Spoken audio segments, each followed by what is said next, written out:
Hello and welcome to our weekly IG Live. Today we are going to be talking to an author who is all about positivity, and she has a background in counseling and working in the mental health field. So she knows what she's talking about, and she's going to tell us all about that. It's Dr. Christie Black-Murrell. Hope I'm pronouncing that correctly. And why it's so important to teach positivity to children. So hold on, she's getting on here right now. There she is. Good afternoon. Thank you so much. I'm just adjusting my camera here. I was adjusting too, trying to get my life together over here. Well, Yeah. thank you for joining us, and I know you have a lot going on, so I'm glad we were able to work it out to get on here today. Me too. Absolutely. Well, why don't we go ahead and jump in, because I know you're a busy person. Why don't you tell us, maybe introduce yourself a little bit and about your work, and how did you get started as an author? Okay. Well, first of all, again, thank you for having me on today. I'm very excited about that and very excited about meeting your audience. I am Dr. Christie Black-Murrell. I am a children's author out of Columbus, Georgia. I write books that build up. My purpose is to speak life into young people. So I do that through positivity. I do that through teaching about social emotional learning skills. And I've been doing that for over 10 years, but more specifically for children since COVID happened. That's when I really pinned on exactly what I wanted to do, which was speak to young kids. After being a counselor for over 18 years, I saw a need, and the best way to me to fill that need was to provide resources, and books are great resources. You know, you can create a story that can teach all kinds of cool lessons, and that's always my desire. So what was kind of what made you decide, okay, now is the time when I want to do this? What was it about COVID? Did you have more time, or was it kind of the need that you saw? Because it seems like there really was a mental health crisis that started around COVID. Absolutely. So I'm a mom of two little people, two tenacious little girls, I always say, and having them at home and trying to provide educational resources for them in the midst of still being a school counselor as well. So I still was working from home. They were home, and they would bring me books to read, and I was like, okay, these are great books. However, what's missing? What's the missing link? When I thought about things that reminded them about who they are, self-awareness, which is the core and essence of SEL. There's 5 basic components when you think about CASEL components: self-awareness, social awareness, self-management, responsible decision-making, and healthy friendships. All of those things are not just regular skills for little people, they're skills for life. So it was looking in their little eyes and seeing a need to feel. So that's what pushed me. It was like, okay. And the other part about it was I wanted to bring more diversity to the covers and images of books, and letting little brown faces be the cover of books and the main characters. So that's what really pushed me, and definitely more time. Yeah, that's true. Well, could you talk a little bit more about how your experience as a school counselor and working in the mental health field, how that influenced your work as an author? Now, obviously, part of it, you're able to kind of rattle off all those components of social emotional learning, which a lot of us don't know. So obviously you have that expertise, but I imagine also some of the things that you saw in your work as a school counselor. How did that all influence what you decided to write about and how you did it? Okay. So when I think about, because again, even before becoming a school counselor, I'm a clinical mental health counselor as well. And just the daily work with children and families, and seeing what was missing. A lot of times what was missing was kids not feeling like they love themselves or that others love them. Hence the high rise of suicides and depression in our young people right now. That in the mix of me coming into an elementary school and experiencing even a higher risk that I wouldn't think I would have seen in elementary, of kids who want to die. Mm. I said, okay, so how can I remind them of who they are? Again, it's elementary, so kids get stories all day long. So why not make those stories work for them? Mm-hmm. I took my experience in psychology, my experience in counseling, and I poured that into these pages. But I poured it in a way that it would be still fun and engaging for kids. I put it in one of my books is about bullying, but the book rhymes because kids learn and remember better when things rhyme. But it still gives them the same message. They can stand up and speak up for themselves. My book about affirmations, it reminds them who they are. It reminds them that they should love the people they see in the mirror. You are amazing. You are awesome. You are powerful. You're resilient. That's what my stories do. They speak life. And knowing that that was such a need because kids seemed to be feeling so depleted in that area. Mm-hmm. I don't know if it, a lot of times I did some system work. I call it system work, but it was family work. Mm-hmm. And in working with families and seeing the lack of communication, not on purpose. Sometimes it's the busyness of life. Sometimes it's we are the parents that our parents were. And that was great then. Now our kids need us to be more present, need us to speak into them a little bit more. Because the world around them is doing that. At school, all the negativity they may hear, we have to combat that at home. Hence, my book, Powerful Words of Praise, From Parent to Child. I wanted them to know, to make that connection between them and their children. So it is definitely looking at the work that I do every day, seeing the faces I see, seeing the families that I see, picking out the needs that are repetitive needs, which are communication, which is a huge, huge, huge piece of social emotional learning, being able to talk and express yourself in a healthy way. Because I tell kids all the time, do you think you're the only kid that gets angry? Do you think Dr. Murrell gets angry? I do.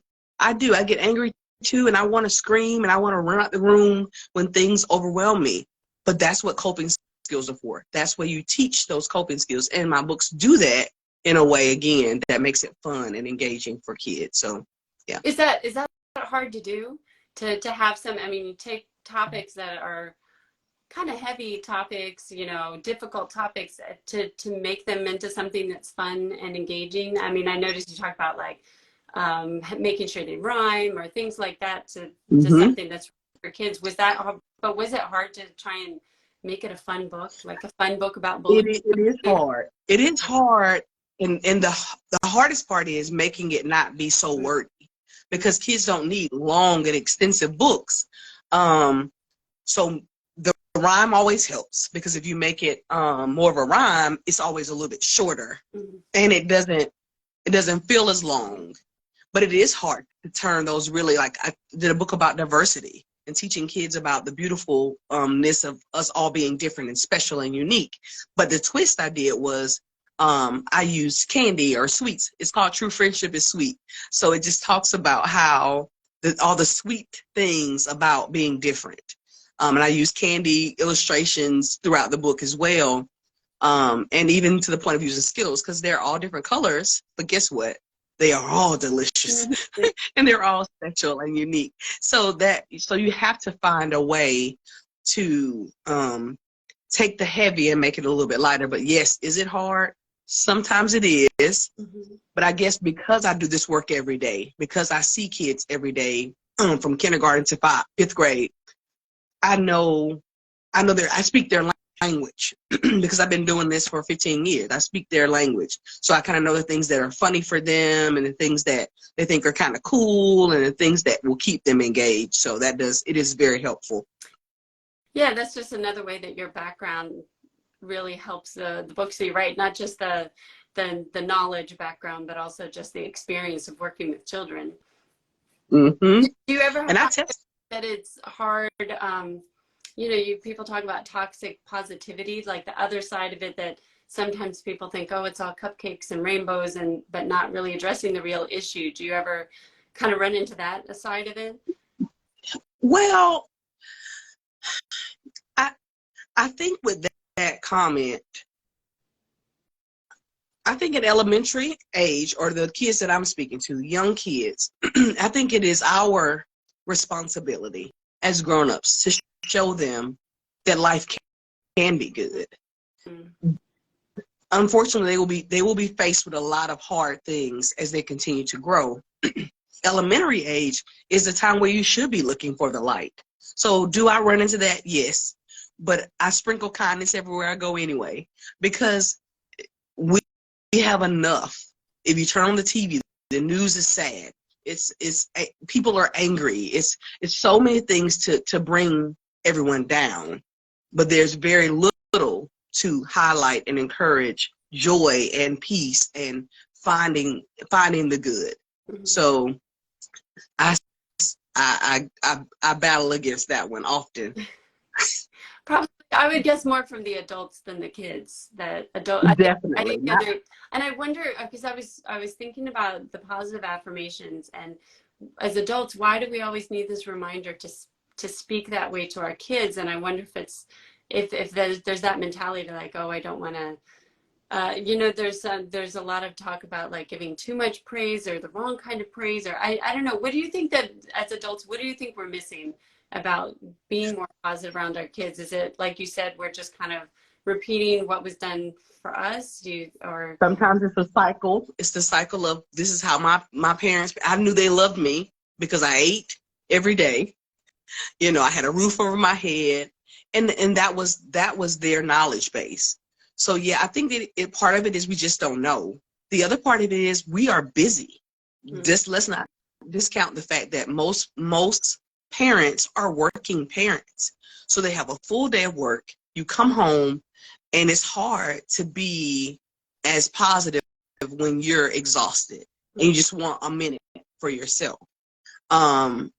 So I think that plays a role. I don't know if it would be because we don't want to overpraise our kids. I haven't heard anyone say they don't want to overpraise their kids. But should there be a balance? Yes. Should you give constructive criticism? Yes, because kids need to know when they're doing something that's not right. Don't just, you know, it's not always lollipops and roses and fairy tales and, you know, cupcakes, all that stuff, sprinkles on top. It's not always like that, but you do want to remind them to pull out the good. And this is the time to do it. That's why I believe that affirmations are so powerful, especially in young kids, because you want them to take what you're saying to them, you want them to begin to own it and turn it into an I statement, to where they understand that it's not about what someone else thinks about me. When I'm more self-aware about how I feel about me, then it's harder it's almost like putting a shield up. Don't you want to protect your kids from the wiles of the world? When you pour affirmations in them, you're putting a shield around them. So when ugly things and ugly darts and mean words and bullying and all these things come their way, they're reminded, I know who I am. So you don't get to tell me. I already know. But the best way to do that is to start when they're younger, because the older they get, the more their social connections make them feel like who they are. So, yeah. That makes sense. And one of the things I love is that you don't just have the storybooks, but you also, a lot of them you've turned into journals and activity books. So, which is, like you said, like makes it really fun for the kids and engaging, but also is turning it into I statements, and they're taking ownership of all this positive talk. I think that's wonderful. I slip in a little therapy all the time. Anytime I can slip in a little therapy. And journal writing is it is very therapeutic. It's where I got my start. It's where all my feelings went as a little kid. They were in a notebook. And then that notebook turned into a poetry notebook, which turned into my very first book. So, you know, it is a healthy place. And I know that all kids don't like to write. They don't, which is why a lot of my journals have drawing pages on them too. You can draw out those feelings instead of writing them, because you want to appeal to wherever they are to be able to address those feelings and get them outside. Can you talk a little bit more about that, about what is so important about journaling? And like you said, that was really something that you've been using as an outlet for yourself, for feelings and creativity since you were a kid. Where did that impulse come from, and why is it so important? Because I know you also have work where you're helping people to tell their own stories. So there's something about that, the words and the storytelling, that is really powerful. Absolutely. To me, there's power in our words, period.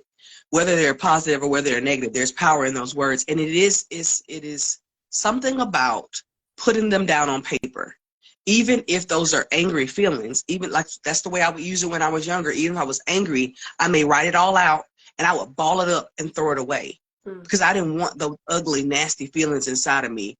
And that is a great tool for young kids to know, because sometimes we're taught as children to be seen and not heard. So sometimes we don't say the things that really bother and upset us, but we hold those things in there like it's like toxic inside of you if you just keep it there. So I want to be respectful, mom and dad. So I don't want to say to you that I'm really angry with you right now and you hurt my feelings and I'm mad with you. You don't want to say that because you don't want to be in trouble. But guess what? You and your pen can go draw or write all of that out. And if you don't want to get in any more trouble, you ball it up, you throw it away. So, but it's still outside of you. And that's the goal. The goal is to help kids to express. And sometimes some kids are so introverted that it's better and easier for them to write it than to speak it. Now, I've never had that problem. I've always been very outspoken. If you can't tell by now, I've always been very outspoken. So that's never been a concern for me. But even right now, I watch my 8-year-old. When we travel, she has a journal. She just likes to write. She makes up stories and all these cool things, but a lot of times she just writes feelings, and she'll bring these little notes that she's written in that journal. She want to give them to me. Sometimes it's easier for kids. And even if you have a hard thing to say to your mom and dad, writing it down, you can write it and put it, and you can walk away. And they still get that note. Your words still get to be heard, but you don't have to deal with the confrontation of saying it face to face. So journaling is very therapeutic. It's an easy tool. It's a cheap tool. Buy a pencil, a pen, and a journal from the dollar store and rock on. Now your kids are able to be emotionally healthy, So that's where I see the benefit in those. So every book I have, I think, comes along with a journal too. I just feel like they're a good key to life. Definitely. And that kind of leads me to what I was thinking about, that you are such a positive person and all about spreading positivity. You do work as a motivational speaker, working with kids, obviously. And how do you stay positive yourself? I'm a devout Christian. That's a big part of it for me. And then I look for the good. That is my goal in every day. And some days, don't get me wrong, those who are listening that feel like, girl, there's no way you feel this good all the time. Believe me, you're right. There's no days that I feel just absolutely amazing. But out of even the most chaotic, crazy days that may lead to tears, there is something in that day that can bring you a little bit of joy. So every day I try to write down just one thing that was positive throughout the day. And sometimes it's very, very hard to find that one thing, but I attempt to do that every day. And that's where I keep my joy. I just look for the good. That's the goal. That's a great, what a great exercise just to do every night. Trying to write down at least one good thing that happened. I love that. And if you can't think of anything, you're alive to write it. That's a good thing. So that's always a good thing. You're here. You're still here, still breathing. You made it. That's something. If you can't find nothing else, you're still here. You're still breathing. Hey, you got one. So what are you working on now? Or do you have any more children's books in the works? Oh, absolutely. I'm always working on something. So I got 2 different things happening. Of course, I am spending a lot of time publishing other people because that's my latest endeavor. The last 2 years, I've branched out to begin to publish other people and help them find, and I call it birthing your book, baby, helping them get their books out to the world. But my latest that will be out at some point this summer will be a new start to a series about courageous Khalil. He is my nephew, and he's conquering things. He's gonna conquer all kind of cool things. He's gonna conquer kindergarten. He's gonna conquer the playground. He's gonna conquer all these things. But again, it always, I always go back to SEL. So it's all about him understanding how powerful he is. So Courageous Khalil isn't as courageous as the title, but that's part of the journey for him too, is finding that courage, finding that strength. So that's one of the things that I'm working on, along with publishing others. And then my girls, my 8-year-old, my 6-year-old, they are releasing their very first book this summer as well. So I'm helping them. Oh, that's so exciting. Yes. They are writing a book. They're writing the ABCs. ABC the world. There's like see the world with your eyes, ABC the world. So yeah, they're writing their series, and their first one will release this summer too. I love that, and what a great experience for them, and that must have been fun for you all to a good learning experience for you all to be working on it together. Absolutely, I've enjoyed every minute of it. They are hilarious little girls. Yeah. Well, I can't wait, and when those come out, we will be sure to share it in our stories. And thank you so much for taking the time to join us. And if you want to know more about her books, or about if you want help birthing your book baby, go to her profile. You can find all the information in the link in her bio. So thank you for joining us, and thanks to everybody who's watching. Thank you so much. Thank you for having me. All right, bye everybody. Bye. Have a great day. Bye-bye.